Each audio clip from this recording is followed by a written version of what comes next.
Assalamualaikum warahmatullahi wabarakatuh. Kembali lagi di channel Toko Sembako Kampung Barokah. Oke teman-teman, pada hari ini topiknya adalah hati-hati terhadap sales yang kurang bertanggung jawab. Oke, ada sedikit cerita pada saat saya awal sekali membuka warung sembako ini. Saya kedatangan sales dan beliau itu menawarkan produk permen teman-teman. Tapi yang beliau bawa itu tidak hanya permen, macam-macam lah beliau itu. Nah, terus tapi yang beliau tekankan itu permen. Permennya itu mereknya tidak begitu anu lah menurut saya ya. Nah, beliau itu berkali-kali menawarkan, "Mas, ini loh permen laris, Mas. Ini di toko sana saya tuh laris, Mas. Gini gini gini laris." Ya, pokoknya beliau itu mendesak lah istilahnya itu, berusaha agak menekan. Tapi tetap saya jawab ke beliau bahwa, "Mohon maaf, Pak, saya masih pemula. Jadi belum tahu pasarnya di sini, anak kecil juga belum begitu banyak." Saya bilang gitu. Tapi beliau sedikit memaksa terus. Nah, setelah permen itu tidak jadi, beliau menawarkan es krim. "Mas, saya juga ada produk es krim, Mas." Gini, "Nggih, Pak, mohon maaf. Untuk es krim saya belum berani karena juga anak kecil belum tentu banyak, belum tahu pasarnya di sini." Gitu. Nah, untuk es krim ini beliau ada sedikit penekanan ya. "Mas, kalau memang Masnya tidak jadi ambil es krim, suatu saat Masnya ngajukan es krim tidak akan di ACC." Nah, jadi agak sedikit mengancam walaupun penyampaiannya itu lembut gitu. Jadi kalau bisa kita sesama pedagang ya, antara pedagang ke konsumen atau ke sales atau jangan sampai membuat orang lain itu tertekan. Teman-teman, itu prinsip kita sebagai pedagang. Nggak usah getak-getak, mengancam-ngancam ya kan. Itu kurang-kurang tepat lah gitu. Nah, kembali lagi, eh, jadi kita hati-hati teman-teman terhadap sales-sales yang macam itulah. Nah, seling beberapa hari kedatangan sales lagi serupa, cuman beliau tidak begitu menekan.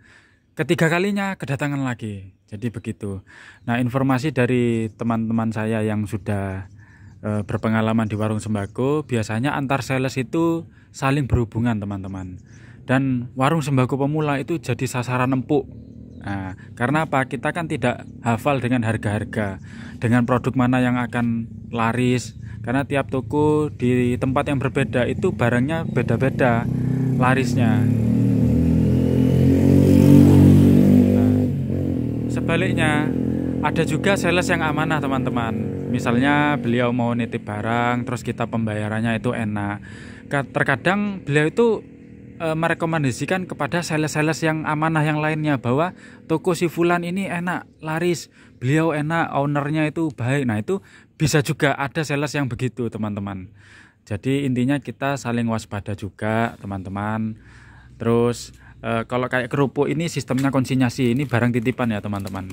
Konsinyasi itu kita membayar kalau barang itu laku. Seperti ini juga, keripik ini juga nih. Terus ada juga ibu-ibu itu titip keripik usus kemarin teman-teman. Jadi beliau itu tidak konsinyasi. Beliau menyampaikan ke saya, "Mas, saya titip keripik usus, tapi masnya harus bayar tunai." Loh, terus kalau bayar tunai gimana, Bu? Tanggung jawab ibu nanti. "Oh gini Mas, saya akan sering ngecek ke sini, nanti barang yang sisa akan saya retur." Dan alhamdulillah ibu itu tetap kembali, namun tidak 1 minggu, bisa 1 bulan teman-teman. Kalau 1 bulan barangnya nggak laku itu kan kurang satset ya penggantian barangnya itu. Jadi tetap kita itu menyampaikan supaya sama-sama jalan, supaya sama-sama enak. Saya bilang ke ibunya, intinya kalau saya tidak mau lagi dititipi barang ibu. "Loh kenapa Mas?" Ya saya sampaikan, "Ibu ngecek barang terlalu lama ya kan. Sedangkan kita berusaha membantu ya kan. Mau barang tunai, mau invoice atau konsinyasi itu kan sambil jalan lah ya kan. Kita jangan menghambat pedagang lain lah teman-teman, supaya kita tidak dihambat juga, itu kan prinsip ya.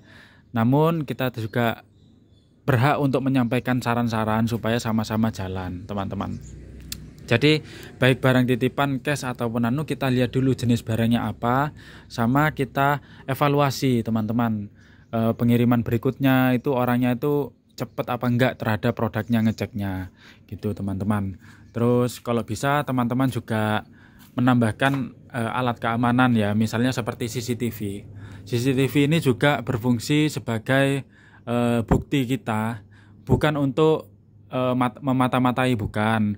Jadi misalnya ada pembeli ngomongnya uang saya 50.000 padahal uangnya 20.000. Nah, kita bisa cek lewat CCTV bahwa ini loh Bu, Pak, uang jenengan ini 20.000. Nah, itu ada yang begitu teman-teman. Jadi sebaiknya menambahkan alat pengaman, atau juga untuk teman-teman yang warung sembakonya mulai jalan laris, bisa juga dengan menambahkan yang jaga itu kalau bisa 2 orang kalau bisa. Jadi yang satu itu mengingatkan, yang satu mengambilkan produk, itu juga bisa.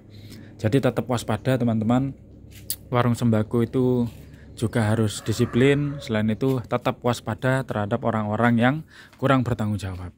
Terima kasih, semoga bisa manfaat. Wassalamualaikum warahmatullahi wabarakatuh.